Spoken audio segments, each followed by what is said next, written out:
왕이신 나의 하나님, 내가 주를 높이고 영원히 주의 이름을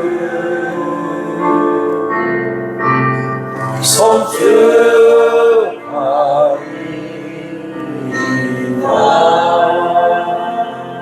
왕이신 하나님, 오늘도 말씀을 듣는 심령들마다 말씀이 살아 움직여 능력이 되고 복이 되게 하여 주옵소서. 예수님의 이름으로 기도하옵나이다. 아멘. 오늘 저희들에게 주시는 말씀은 고린도후서 9장 1절에서 6절 말씀입니다. 고린도후서 9장 1절에서 6절 찾으신 줄 알고 봉독해 드리겠습니다. 성도를 섬기는 일에 대하여는 내가 너희에게 쓸 필요가 없나니 이는 내가 너희의 원함을 아느니라. 내가 너희를 위하여 마게도냐인들에게 아가야에서는 1년 전부터 준비하였다는 것을 자랑하였는데 과연 너희의 열심히 퍽 많은 사람들을 분발하게 하였느니라. 그런데 이 형제들을 보낸 것은 이 일에 너희를 위한 우리의 자랑이 헛되지 않고 내가 말한 것 같이 준비하게 하려 함이라. 혹 마게도냐인들이 나와 함께 가서 너희가 준비하지 아니한 것을 보면 너희는 고사하고 우리가 이 믿던 것에 부끄러움을 당할까 두려워하노라. 그러므로 내가 이 형제들로 먼저 너희에게 가서 너희가 전에 약속한 연보를 미리 준비하게 하도록 권면하는 것이 필요한 줄 생각하였노니 이렇게 준비하여야 참 연보답고 억지가 아니니라. 이것이 곧 적게 심는 자는 적게 거두고 많이 심는 자는 많이 거둔다는 말이로다. 아멘. 고린도후서는 바울이 고린도 교회에 보내는 편지입니다. 특별히 8장, 9장은 모 교회였던 예루살렘 교회에 큰 어려움을 겪는 성도들, 이 성도들을 구제하기 위해서 당시 바울이 복음을 전하고 세웠던 교회 성도들이 합심하여 한 마음으로 헌금을 모아 예루살렘 교회 성도들을 돕기 위하여 구제 헌금을 모으는, 그리고 헌금을 드리는 태도와 그 방식, 그 결과에 대해서 바울이 잘 설명하고 있는 내용이 오늘 바로 이 9장 말씀입니다. 여기 1절에 보면 성도를 섬기는 일에 대하여는, 성도를 섬긴다는 것은 성도를 돕는 일입니다.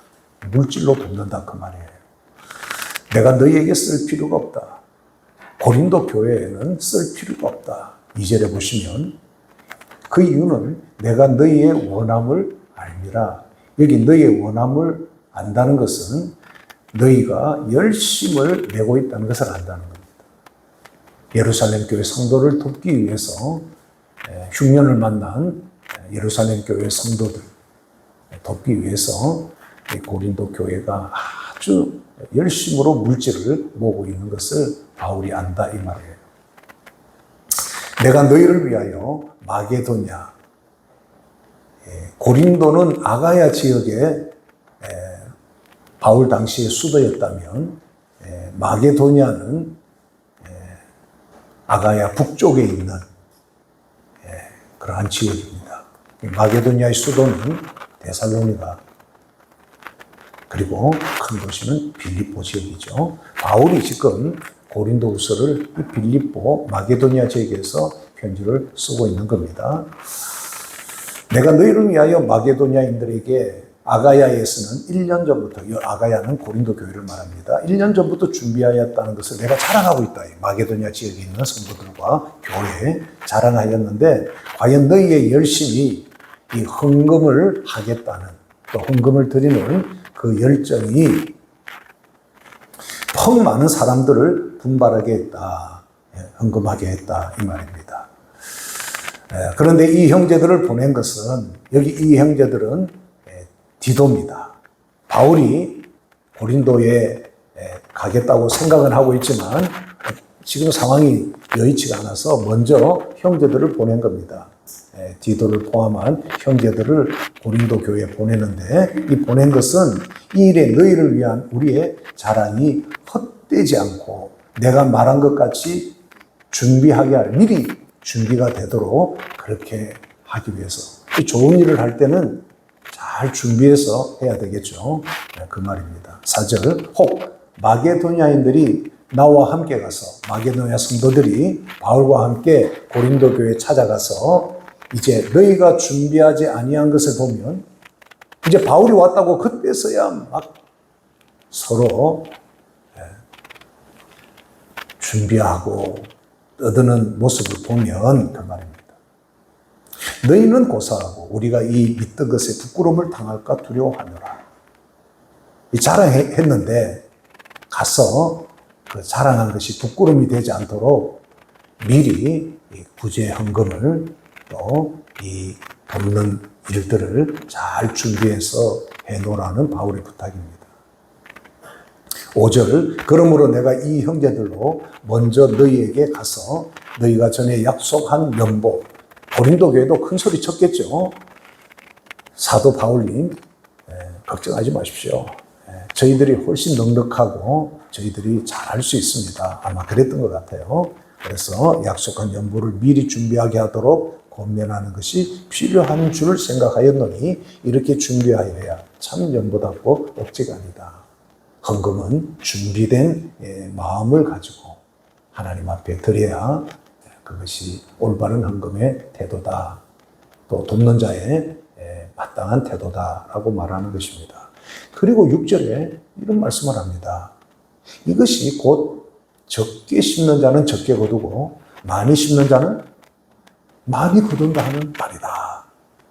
잘 준비되어서 정성을 다해서 많이 드리면 이 사람은 더 풍성하게 많이 거두게 될 것이고, 그러나 인색하여 드리지 않거나 적게 드리면 거둘 것이 없거나 적게 거두게 된다.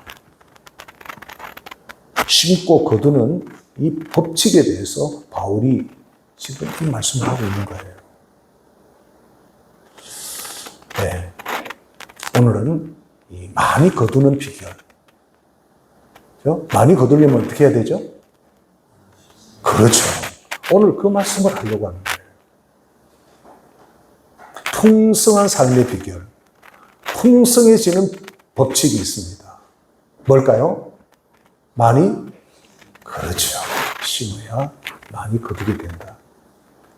오늘 2부 예배는 우리 성도들이 다 대답을 잘하니까 또 전할 내용이 없는 것 같습니다. 그래서 간단하게 말씀을 잘 전할 테니까 이 말씀이 다른 사람의 말씀이 아니라 여러분이 살면서 또 여러분이 살아가면서 많이 거두는 이 축복의 비결을 나에게 알려준다 생각하고 이 법칙에 따라 순종하여 여러분 삶이 여러분의 모든 하는 일들이 더 풍성해지기를 축복합니다. 성공학자 지글러 박사는 세계의 지혜라는 책을 썼습니다. 세계의 지혜라는 책에 이런 이야기가 나옵니다. 하루는 왕이 나라 안에 있는 지혜 있는 학자들을 다 불러 모읍니다. 여러분 열심히 연구해서 세계의 모든 지혜를 정리해서 나에게 가져오시오 하고 명령을 내렸습니다. 학자들이 왕의 명령을 받아 이 세상의 지혜를 다 모아서 12권의 책으로 만들어 왕에게 가져옵니다. 그러자 왕이 고개를 흔들면서 내가 이 12권의 책을 어떻게 다 읽을 수가 있겠소? 이것을 줄여서 한 권의 책으로 만들어 오시오. 그래서 학자들이 또 와서 열심히 줄여서 한 권으로 만들었습니다. 왕에게 갖다 드리니까 아이고, 이렇게 두꺼운 책을 누가 다 읽겠어? 한 페이지로 줄여서 다시 가져오시오. 학자들도 고개를 흔듭니다. 한 권의 책을 어떻게 한 페이지로 줄일 수가 있겠습니까? 그러나 왕의 명령이니 또 열심히 의견을 나누고 노력을 해서 한 페이지로 줄여서 왕에게 드렸습니다. 왕이 차분히 보더니 한 페이지도 읽기 너무 많소. 이렇게 작은 글씨를 눈이 아파서 어떻게 다 읽겠어? 몇 글자로 줄여오시오. 학자들이 또 열심히 의논과 의논을 거듭해서 몇 글자로 줄여왔는데 그것이 뭔지 아십니까? 이 세상의 모든 지혜를 기록한 12권의 책에서 몇 글자, 2글자로 줄였는데 그것은 공짜는 없다. 이것이 세상의 모든 지혜를 모은 핵심된 2글자라는 거예요. 여러분, 세상에는 공짜가 없습니다. 이것을 아는 사람이 인생을 즐겁게 사는 거예요. 세상이든 하늘나라든 여러분 공짜는 없습니다. 어떤 분은 공짜로 예수님을 믿고 공짜로 구원받는다고 생각하지만 여러분, 우리의 구원은 결코 공짜가 아닙니다. 하나님께서 우리 죄를 대신해서 독생자 예수 그리스도를 십자가에 내어주신 엄청난 대가를 지불하고서 우리가 구원을 받은 겁니다. 이 믿음도 그냥 주어진 게 아니에요. 세상에는 여러분 공짜가 없습니다. 심어야 거둘 수가 있고 심지 않고 거두려고 하는 것은 전능하신 하나님을 조롱하는 것이고 자신을 속이는 일이 되는 것입니다. 심어야 거둘 수 있는 법칙은 이 땅에서뿐만 아니라 영적인 세계에서도 동일하게 적용되는 법칙입니다. 오늘 말씀을 통해서 많이 거두는 비결, 많이 거두는 복의 법칙에 대해서 3가지 말씀을 여러분에게 전하고자 합니다. 첫 번째, 많이 거두려고 하면 어떻게 해야 되느냐? 많이 심어야 돼요. 심지 않고 거두는 일은 여러분 결코 일어나지 않습니다. 그런데 어리석게도 이런 분들이 있고 교회를 오랫동안 다니는 분들 중에서도 참 어리석게도 심지도 않고 거두려고 하는 분들이 의외로 많다는 것은 참 안타까운 일이에요. 고린도후서 9장 6절을 보십시오. 이것이 곧 적게 심는 자는 적게 거두고 많이 심는 자는 많이 거둔다 하는 말이로다. 사도 바울은 하나님 주시는 이 복의 원리, 풍성해지는 이 법칙은 자연에 심고 거두는 법칙과 같다고 지금 말씀하고 있는 겁니다. 이 세상에 땅만큼 정직한 것이 없습니다. 농부가 밭에 씨를 뿌릴 때 땅은 정직하여 그 뿌린 것만큼 거두게 하는 것입니다. 하나님 나라의 법칙도 동일합니다. 많이 심으면 많이 거두고 적게 심으면 적게 거두게 되는 거예요. 갈라디아서 6장 6절에서도 강조하고 있습니다. 스스로 속이지 말라. 하나님은 업신여김을 받지 아니하시나니 사람이 무엇으로 심든지 그대로 거두리라. 무엇으로 심든지 그대로 바로 거두는 겁니다. 우리 건강도 마찬가지입니다. 몸에 나쁜 것을 먹으면 몸에 나쁜 결과가 반드시 나타나게 되고, 몸에 좋은 것을 먹으면 내 몸에 좋은 건강이 결과로 나타나게 되는 겁니다. 많은 분들이 복은 하나님이 주시기 때문에 나는 아무것도 하지 않아도 기도만 열심히 하고 예수님을 잘 믿으면 저절로 복이 주어진다, 이렇게 착각하는 분들이 있습니다. 여기 강점이 뭐냐면 기도 열심히 하고 아무것도 안 해도 복은 하나님이 주시니까 하나님이 알아서 복 주신다. 이게 여러분 무속적인 신앙이에요. 성경은 분명히 말씀하고 있습니다. 심은 대로 거두는 것이 하나님의 복의 원리예요. 저주가 뭐냐? 심는데도 못 거두는 것이 저주입니다. 그러나 풍성해지는 이 하나님의 복의 법칙은 심으면 거두게 되는 겁니다. 적게 심으면 적게 거두는 거예요. 여러분 인생 똑같습니다. 여러분이 적게 심었기 때문에 적게 거두고 있는 것이고요, 현재. 많이 심은 분들은 많이 거두고 있는 겁니다. 그거는 속일 수가 없는 거예요.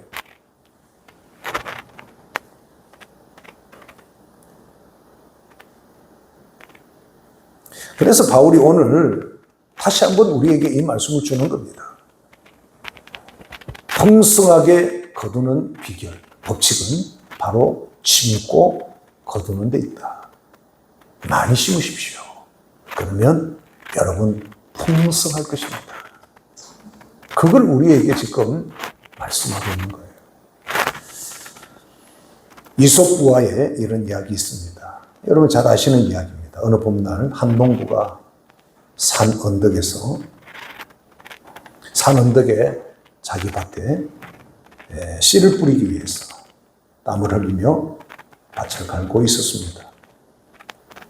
한참 밭을 가는데 저쪽 숲속에서 노루 한 마리가 재빠르게 뛰어오더니 농부가 일하는 밭을 가로질러 뛰어가더니 밭둑에 서 있는 커다란 나무에 사정없이 머리를 들이받고 그만 쭉 뻗어버리고 맙니다.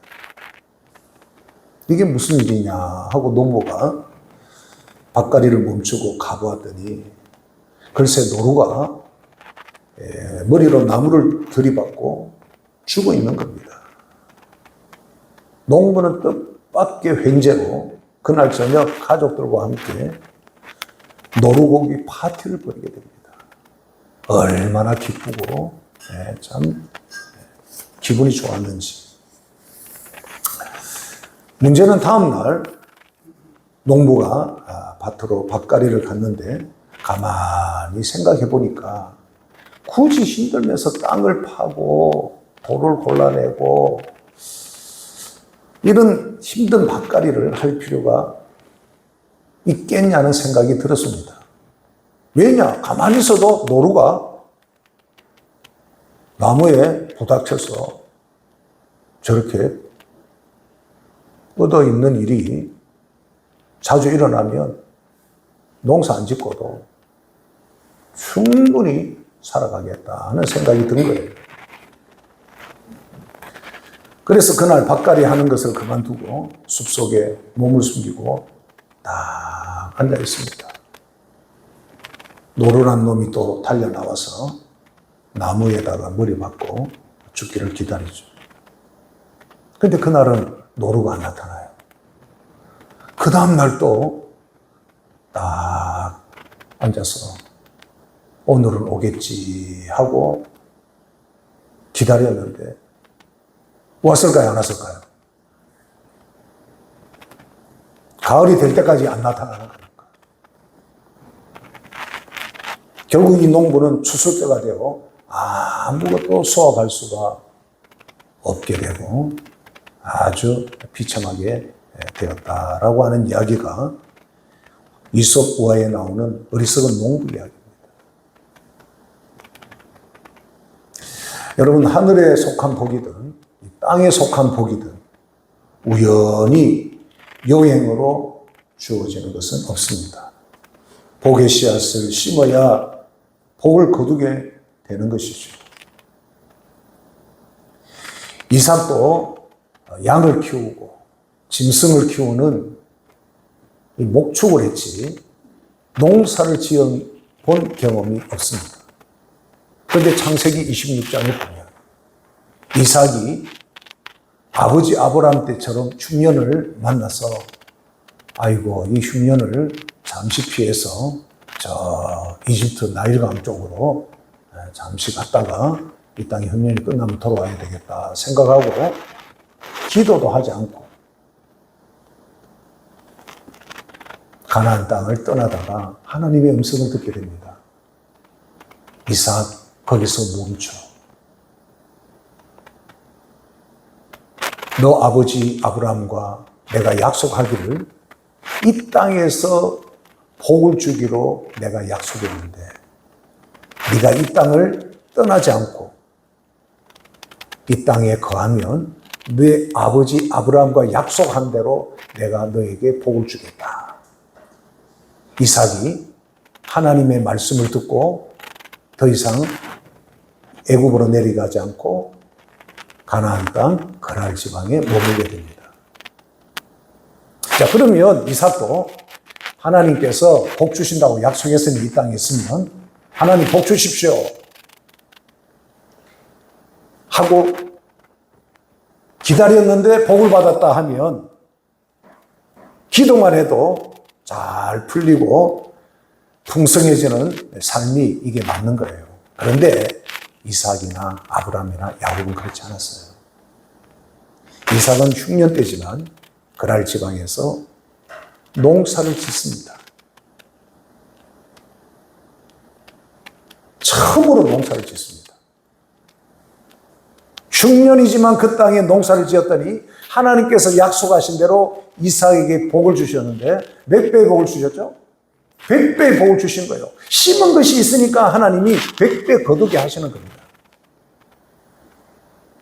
우리 그리스도인들 중에 참 이 잘못된 신앙관, 잘못된 신앙 방식을 가지고 있는 분들이 있습니다. 성령 충만하면 모든 것이 다 잘 되고 풀리는 줄 이렇게 알고 있는데 그렇지 않습니다. 우리 인생의 부요와 풍성한 삶의 비결은 심어야 거두는 법칙에 따라야 된다는 거예요. 흉년의 때지만 이삭은 그 땅에서 농사를 지어 100배의 수확을 얻게 되고 하나님께서 약속하신 대로 복을 주어 마침내 거부가 되는 겁니다. 그 땅 사람들이 시기 질투할 정도로 하나님 부어주시는 거예요. 이런 복이 어렵다 할 때 우리도 지금 어려운 시대를 살아가고 있지 않습니까? 이삭처럼 어려운 시대를 살아가고 있지만 여러분이 하는 일에 하나님이 복 주시기를 축복합니다. 땀을 흘리고 일을 해야 돼요. 여러분에게 주어진 일터에서 또 사업장에서 여러분이 하는 그 일을 통해서 하나님이 복을 주시는 겁니다.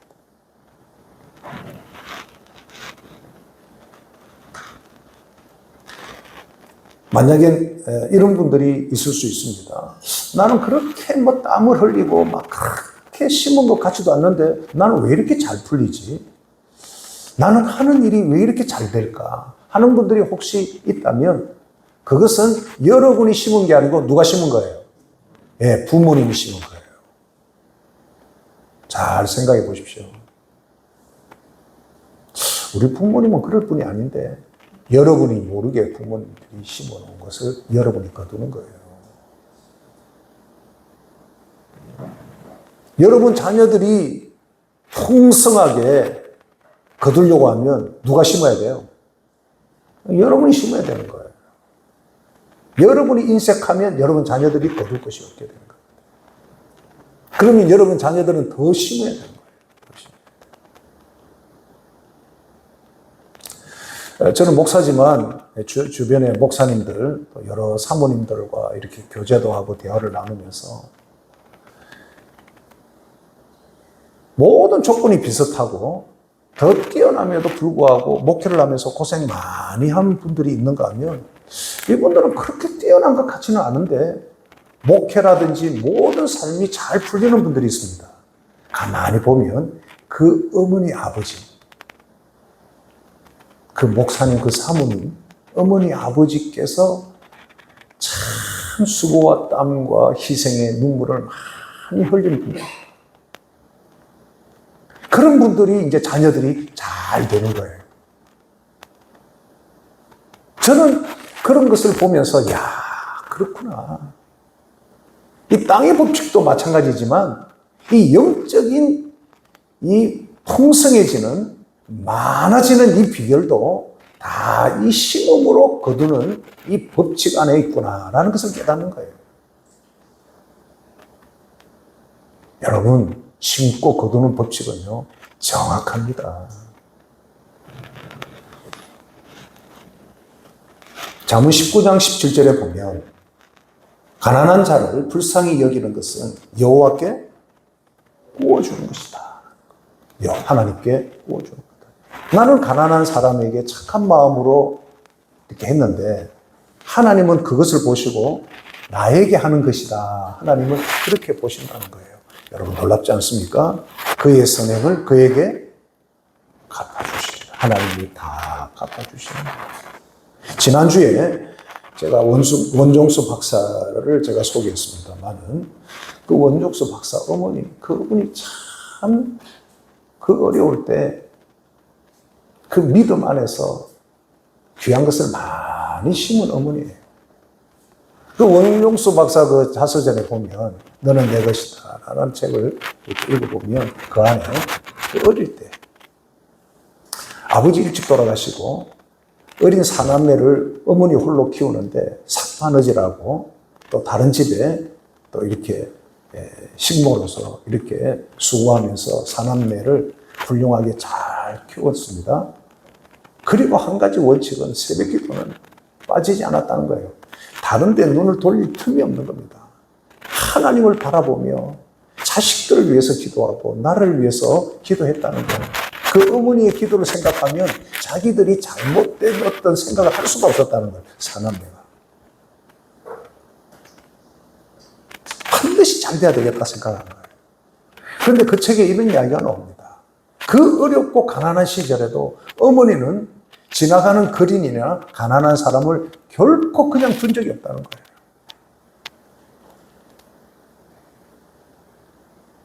여러분 50년대, 60년대 얼마나 어려운 사람들이 많았습니까? 자기들도 힘든데 그런 사람이 지나가면 어머니는 꼭 자기에게 이야기해서 얘야, 저기 참 배가 고파서 힘들어 보이는 사람이 있다. 너 저 사람에게 이것 좀 갖다 주라. 그래서 어머니가 먹는 걸 아끼고 그래서 갖다 주면 어릴 때는 그게 그렇게 어머니가 믿더라는 거예요. 어머니도 배도 고프고 나도 지금 충분히 못 먹어서 배가 고픈데 저 사람 줄 게 어디 있다고. 왜 저 사람을 갖다 주라고 하니? 왜 목사님을 갖다 주라고 하니? 그게 늘 불만이었다는 거예요. 그런데 이제 자기가 잘한 것이 없는데 잘 되는 이런 일들을 보면서 그때 하나님이 깨닫게 주셨다는 거예요. 아하, 어머니께서 하신 모든 일이 하나님께 심는 일이었구나. 하나님이 그래서 우리에게 어머니를 통해서 다 부어주시고 갚아주시는 거구나. 그 책에 그런 내용이 있었습니다. 자녀들에게 얼마나 부어주시는지. 원종수 박사는 의사고시에도 수석 합격을 한 후에 더 이상 한국에 미련이 없었다고 합니다. 미국에 가서 자신의 미래를 또 도전하고 개척하기 위해서 의사 자격을 가지고 미국에 가서 암 전문의로서 열심히 환자들을 치료하고 했는데 미국에서도 아주 성공한 암 전문 의사가 되고 이 암에 관해서는 대사와 같은 그러한 명칭을 얻을 정도로 유명인이 된 거죠. 돈도 많이 벌었습니다. 그러다 보니까 저 미국 동북부 쪽에 있는 미시간 호수 쪽에 치료소도 크게 짓고 또 그 주변에 그림 같은 별장도 하나 사서 어머니를 모시려고 그 별장을 하나 구입해서 어머니에게 전화를 했습니다. 어머니, 이제 연로하셔서 어디를 다니시기도 불편하실 텐데 이곳에 오셔서 이제 남은 여생은 편하게 좋은 것도 드시고 좋은 것도 보시고 여기서 지내십시오. 어머니를 위해서 좋은 별장을 제가 마련해 놓았습니다. 그랬더니 전화로 어머니가 하시는 말씀이 아들아 참 고맙구나. 그러나 내가 너무 좋은 곳에 살다가 저 좋은 천국을 잊어버릴까 두렵구나. 나는 여기서 너희들을 위해서 계속 기도할 테니까. 기도하다가 나는 더 좋은 저 천국에 가고 싶구나. 그 어머니를 말릴 수가 없었답니다. 얼마나 훌륭한 어머니입니까? 그 어머니의 그 자식들이에요. 그 상한 내가 얼마나 잠깁니까? 오늘 말씀은 많이 심는 사람이 많이 거둔다는 말씀입니다. 하나님은 진실하신 분입니다. 하나님은 부유하신 분이에요. 하나님은 복을 주시는 분입니다. 하나님은 우리가 풍성하여 삶에 선한 영향력을 미치기를 하나님 기뻐하시고 원하시는 분입니다. 하나님은 인색하여 우리에게 조금씩 주시는 분이 결코 아니라는 것. 우리가 심으면 하나님께서 거두게 하실 줄로 믿습니다. 자, 두 번째, 많이 거두는 비결. 헌금을 드림으로 거두는 법칙입니다. 고린도후서 9장 10절에 이런 말씀이 있습니다. 심는 자에게 씨와 먹을 양식을 주시는 이 누구죠? 하나님입니다. 하나님은 우리에게 물질을 주실 때 또는 어떤 것을 수확하게 할 때 먹을 양식만 주는 게 아니라 뭐라고요? 심을 씻어준다는 것을 여러분 아셔야 돼요. 그냥 우리는 다 먹어버리잖아요. 심지도 않고 다 먹어버리고 나서 아이고 이제 어떻게 사나. 지혜로운 농부는요 수확을 해도 다 먹지 않습니다. 가을에 수확하고 난 다음에 봄에 뿌릴 씨를 구분해 놓는 거예요. 여러분 그렇지 않습니까? 계속해서 10절에 보시면 너희 심을 것을 주사 어떻게 하신다는 거예요? 풍성하게 하시는 거예요. 심으면 풍성케 하시는 하나님이시라는 겁니다. 이것은 이 공물을 가리키는 게 아니고 지금 오늘 이 본문의 내용은 고린도 교회가 예루살렘 교회 성도들을 섬기고 돕기 위하여 헌금을 연보를 하는 것에 대한 말씀이에요.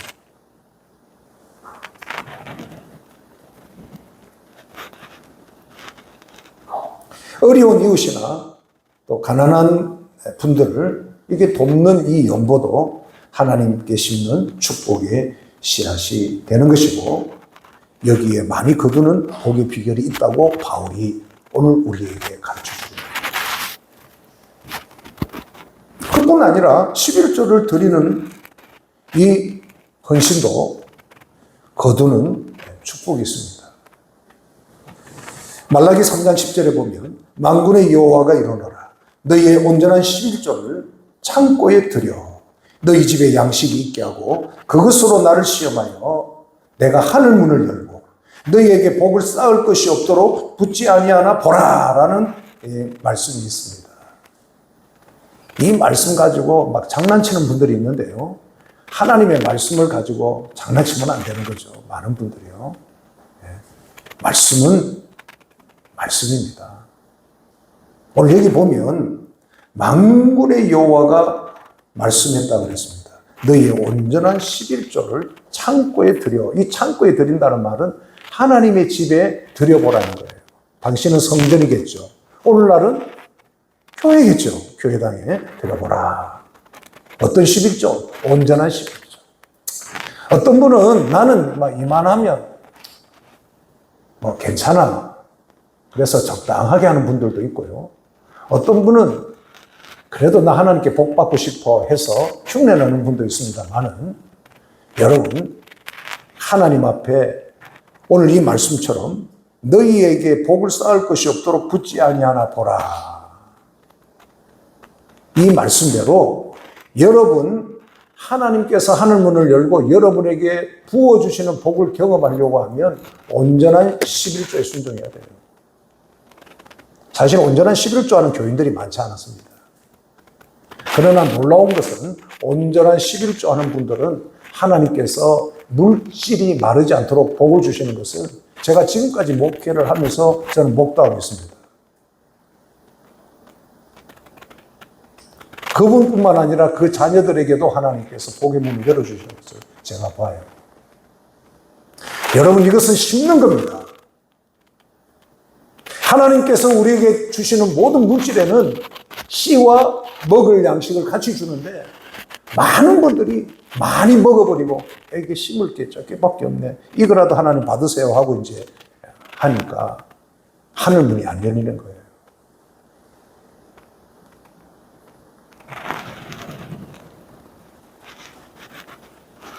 참존 화장품 대표인 김광석 장로님은 이 말라기 3장 10절의 말씀을 읽고 10의 2조를 드리기로 결심합니다. 여러분, 10의 1조, 10의 2조 그거 드리는 거 그게 뭐가 문제입니까? 이런 말씀을 가지고 교묘하게 해석하고 장난치는 목사나 학자들이 있으니까 안타까운 일이에요. 여러분, 하나님께 많이 드리는 게 좋아요, 나빠요? 그 좋은 일입니다. 절대 여러분 하나님의 말씀을 가지고 미혹되면 안 되는 거예요. 말씀을 순수하게 받고 순종할 때 하나님 앞에 심는 것이 되고 그런 사람은 거두는 기적의 주인공의 자리에 있게 되는 겁니다. 이 장로님도 말라기 3장 10절 말씀을 읽고 자기는 10의 2조를 드리기로 결심을 합니다. 예수님을 믿고 너무 좋아서 사업을 시작한 순간부터 나는 하나님 앞에 10의 2조를 드리겠습니다. 쉽지 않은 결단이었지만 믿음으로 10의 2조를 드렸더니 하나님께서 그달 매출을 평소보다 8배나 많게 하시고 지금은 참존 화장품 대표가 되신 거죠.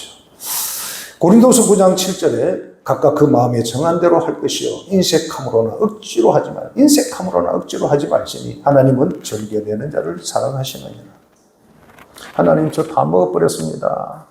남은 게 이것밖에 없습니다 하고 하면 그것밖에 못 거두는 거예요. 잠언 3장 9절에서 10절. 내 재물과 내 소산의 처음 익은 열매로 여호와를 공경하라. 처음 익은 열매가 뭡니까? 하나님 주신 수입의 그저 첫 번째 되는 거. 그게 10의 1조입니다. 10의 1조. 이건 하나님 겁니다 하고 딱 떼놓는 게 10의 1조예요.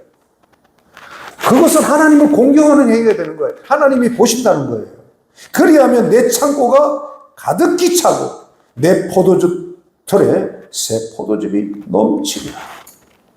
하나님은 살아계시고 여러분의 헌신을 귀하게 보시고 때가 되면 하나님이 부어주시는 거예요. 부어주시는 거예요. 어떤 분은 심으면 그 다음날 왜 하나님 안 주십니까? 따지는 분이 있다고요. 씨는 뿌리면 봄에 뿌리면 언제 거둡니까? 가을이 거두는 거예요. 그래서 여러분, 믿음은 인내인 겁니다. 순종함으로 인내하여 하나님의 때를 기다립니다. 하나님은 놀랍도록 정확하게 역사하시는 거예요. 저는 고등학교 다닐 때 부모님에게 용돈을 받지 못하고 예수님을 믿는 것이 너무 좋아서 교회 갈 때마다 드리고 싶어서, 그것도 그런 때가 있더라고요. 막 드리고 싶어서 미치겠더라고요.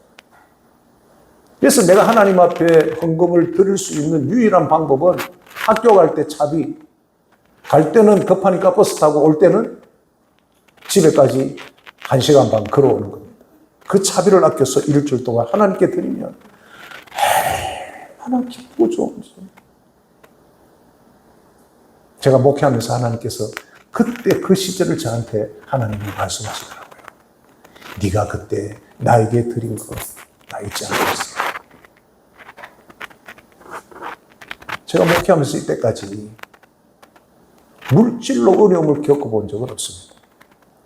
하나님 앞에 제가 기도할 때마다 하나님, 많은 목사님들이 물질적으로 저렇게 힘들고 어려움을 겪고 저런데 저는 특별하게 하나님 앞에 특별하게 잘한 것이 없는데 하나님, 저는 왜 그렇게 이 물질에 대해서는 하나님께서 힘들게 하지 않으시오. 그때 너의 그 모습을 내가 기뻐받았다. 할렐루야. 하나님은 다 하시는 대로 보셔. 그리고 거두게 하시는 거예요. 대의그룹 회장 최의순 장로님은 10의 3조를 드리면서 헌신하시는 귀한 분이십니다. 그분은 현재 세계 36개국에 99개의 교회를 세웠습니다. 아마 올해 100개 교회를 선교지에 세우게 되겠습니다. 그분 자서전에 이렇게 간증을 했습니다. 사업의 성공과 축복받는 가정의 비결은 10의 1조와 감사의 예물이었다. 그걸 하나님께 심었더니 하나님께서 100배, 1000배 거두게 하시더라고요. 11조와 감사만 있었습니까? 선교를 위해서 선교지에 선교사들이 예배당이 짓지 못한 선교지 예배당을 지음으로써 하나님이 얼마나 복을 주시는지.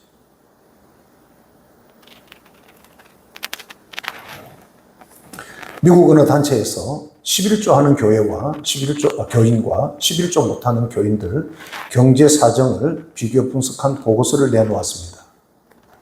약 10년간 그리고 약 10,000명 정도의 교인들, 그러니까 약 5,000명의 11조 하는 교인, 11조 하지 않는 교인, 이렇게 비교 분석을 한 보고서를 내놓았는데요. 이 전반적으로 11조를 꾸준히 하는 성도의 경제 사정이 훨씬 좋았다는 거예요. 여러분 놀랍지 않습니까? 11조 안 하고 모으면 훨씬 더 부자가 돼야 되는데 11조를 한 성도들의 경제 사정이 훨씬 좋았다는 거예요. 반면에 11조 하지 않는 교인들은 경제적으로 여러 가지 대출금, 빚, 어려움이 들어가는 거죠. 이 보고서를 발행한 미국의 브라이언 클루스 목사님, 11조 하는 교인들은 이런 믿음을 가지고 있다는 겁니다. 그래, 내가 11조를 하나님께 꾸준히 드리니까 하나님께서 잘 되게 하고 있는 거야. 하나님 나에게 복 주시고 우리 가정에 복 주시는 거야. 그런 믿음을 가지고 있더라는 거예요. 그래서 11조 생활을 꾸준하게 한다는 겁니다. 반대로 11조 생활을 하지 않는 교인들은 그래, 저 사람들은 잘 사니까 11조를 저렇게 내는 거야 라고 생각한다는 거예요. 그럼 무슨 말씀인지 알겠습니까? 심지 않으니까 거둘 것이 없으니까 늘 어려운 거예요. 늘 어려운 거예요. 하나님 주셔도 먹을 시까지 다 먹어버리고 심지 않으니까 늘 어려운 거예요. 그런 어려운 중에도 10의 1조를 한 분들은 늘 하나님이 거두게 하시는 거예요. 기가 막히게 거두게 하시는 거예요.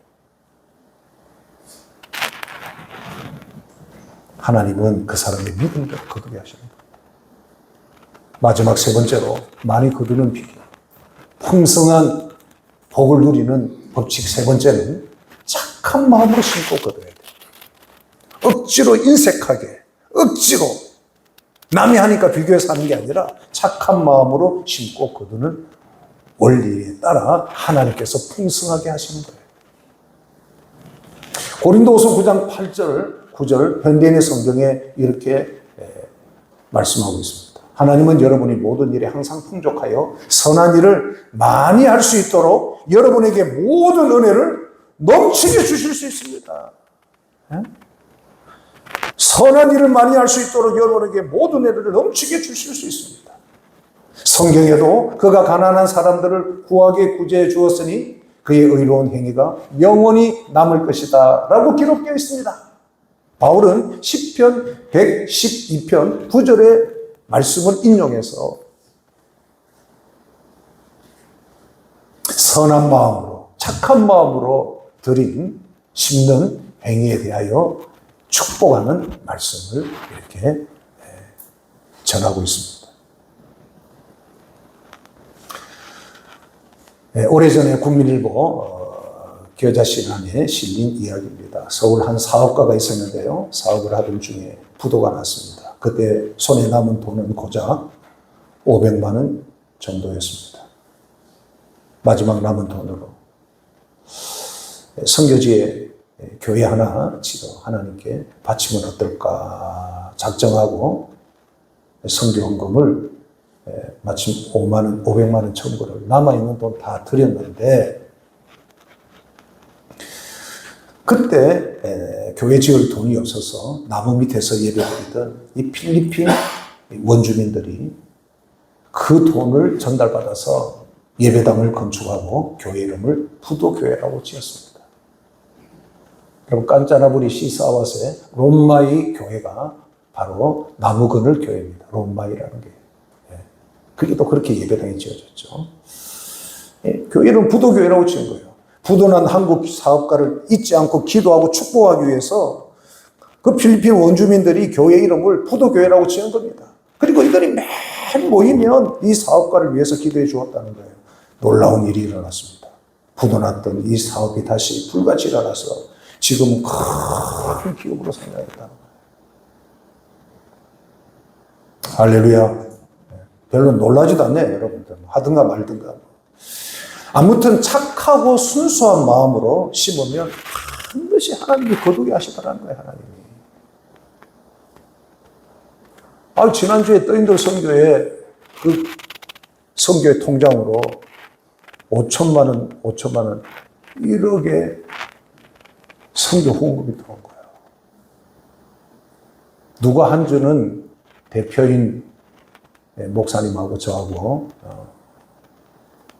알기에 그분에게 한번 전화를 해서 어떻게 이 헌금을 하게 되었는지 그리고 이 헌금이 선교지에서 어떻게 쓰여지기를 원하는지 한번 전화해 보시오. 내가 부탁을 드렸더니 어제 전화 오기를 아무리 전화해도 이 사람은 전화를 안 받는다. 이게 무슨 말이냐. 자기는 하나님 앞에 드린 것으로 끝이지 이것 가지고 내가 뭐 어떻게 하세요 저렇게 하시오. 자기가 관여할 바가 아니다는 거예요. 그런데 괜히 목사님하고 이야기하면 자기가 마치 자기 돈을 준 것처럼 자기는 하나님 앞에 상 받을 걸 생각하지 자기는 그렇게 안 한다는 거예요. 그래서 사람들이 다시는 알아볼 필요 없이 선교지에 열심히 하는 선교사님들 또 건축하는 선교지에 이 물질이 잘 흘러가도록 우리가 그렇게 합시다. 그러니까 그분이 얼마나 하나님께서 복을 주시는지. 여러분, 심고 거두게 하는 이 풍성한 복의 원리는 지금도 곳곳에서 이루어지고 있는 겁니다. 다른 사람의 일이 아니고 여러분에게 이 많이 거두는 축복의 법칙이 일어나기를 축복합니다. 하나님은 살아계세요. 이미 충분히 많이 참 수입이 있는 분도 있겠지만 대부분이 참 하나님 주시는데 이렇게 하겠다고 참 갈망하는 마음을 가진 분들 아닙니까? 오늘 이 말씀이 여러분에게 풍성하게 거두는 하나님의 이 복으로 삶의 현장에 나타나게 되기를 바랍니다. 하나님 아버지, 저희들에게 드리고 나눌 수 있는 믿음을 주시니